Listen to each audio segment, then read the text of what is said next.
మనకి దేవుడి విగ్రహాలలో కూడా శివలింగం చాలా గొప్పదండి. నేనేదో పక్షపాతంతో అనడం లేదు, శాస్త్రీయమైన లాజిక్, తర్కం. శివలింగం గొప్పది.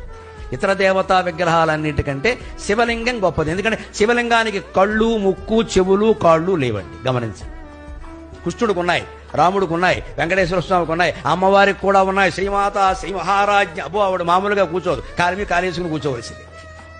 అవన్నీ ఉన్నాయి. శివలింగాన్ని మీరు గమనించండి, అంతే ఇలాగే బోడిగా అలా ఉండిపోతుంది. ఎందుకని? అన్ని మీద నీళ్లు పోసినా జారిపోతాయి, పాలు పోసినా జారిపోతాయి, క్షీరాభిషేకం, తేనె పోసినా జారిపోతుంది, మధువుతో అభిషేకం, పళ్ళరసాలు పోసినా జారిపోతాయి, అన్నీ జారిపోతాయి. అంటే శివుడు ఏం చెబుతున్నాడు? నీ ఆత్మస్వరూపం ఇవన్నీ వచ్చాయి జారిపోతాయి, వచ్చాయి జారిపోతాయి, వదిలేయి వదిలేయి వదిలేయి. మాట వచ్చింది పోతుంది, చూపు వచ్చింది పోతుంది, వినికిడి వచ్చింది పోతుంది, స్పృహ వచ్చింది పోతుంది, అన్నీ పోతాయి. లింగం రూపంలో, శివుడు రూపంలో నువ్వు ఒక్కడవే మిగులుతావు. అదే చిదానంద రూప శివోహం శివోహం.